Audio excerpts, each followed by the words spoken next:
രാജരാജേശ്വര ക്ഷേത്രം. ശരിയായ പേര് രാജരാജേശ്വര ക്ഷേത്രം. സ്ഥാനം തഞ്ചാവൂർ. വാസ്തുശൈലി ദ്രാവിഡ നിർമ്മാണ രീതി. നിർമ്മിച്ചത് ക്രിസ്തുവർഷം 11-ാം നൂറ്റാണ്ട്. സൃഷ്ടാവ് രാജരാജ ചോഴൻ ഒന്നാമൻ. തമിഴ്നാട്ടിലെ തഞ്ചാവൂർ എന്ന സ്ഥലത്താണ് പ്രസിദ്ധമായ ദക്ഷിണമേരു എന്നറിയപ്പെടുന്ന ശ്രീ രാജരാജേശ്വരം ക്ഷേത്രം സ്ഥിതി ചെയ്യുന്നത്. ആദ്യകാലഘട്ടങ്ങളിൽ തിരുവുടയാർ കോവിൽ എന്ന പേരിലായിരുന്നു ഈ ക്ഷേത്രം അറിയപ്പെട്ടിരുന്നത്.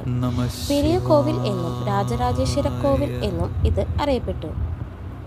ചോഴവംശത്തിലെ പ്രമുഖന്മാരായ രാജരാജ ചോഴനാണ് ഈ ക്ഷേത്രം പണി കഴിപ്പിച്ചത്. AD 985 തുടങ്ങിയ ക്ഷേത്ര നിർമ്മാണം 1013 പൂർത്തിയായത്. ശിവനാണ് പ്രധാന പ്രതിഷ്ഠ. പൂർണ്ണമായും കരിങ്കല്ലിൽ തീർത്ത ഏക ക്ഷേത്രമായി ഇത് കണക്കാക്കപ്പെടുന്നു. പരമശിവനെ ലിംഗരൂപത്തിലാണ് ഇവിടെ പ്രതിഷ്ഠിച്ചിരിക്കുന്നത്. അക്കാലത്തെ ക്ഷേത്രങ്ങളിൽ ഏറ്റവും ഉയരമുള്ള ഗോപുരം ഇതായിരുന്നു. AD 1010 അരുൾമൊഴിയവർ എന്നും വിളിക്കപ്പെട്ടിരുന്ന രാജരാജ ചോളൻ ഒന്നാമന്റെ കാലത്താണ് പണിതത്. 16-ാം നൂറ്റാണ്ടിലാണ് പുറംമതിലുകൾ പണിതത്.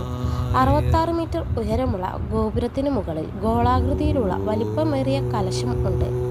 16 അടി നീളത്തിലും 13 അടി ഉയരത്തിലും ഉള്ള ഒറ്റക്കല്ലിൽ തീർത്ത നന്ദിയുടെ ശില്പമുണ്ട്. 400 തൂണുകളുള്ള വരാന്തയും 5 നിലകളുള്ള പ്രവേശന ഗോപുരവുമുണ്ട്. കുറുമല്ലൻ പെരുന്തച്ചൻ എന്ന ശില്പിയാണ് ഈ ബൃഹത് ക്ഷേത്രം രൂപകൽപ്പന ചെയ്തത്. മനോഹരമായ ചോള വാസ്തുവിദ്യയുടെ നല്ല ഉദാഹരണമാണിവിടം.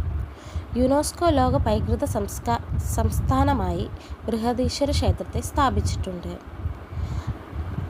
പ്രധാന പ്രതിഷ്ഠയായ ശിവൻ ലിംഗരൂപത്തിൽ ആണ്.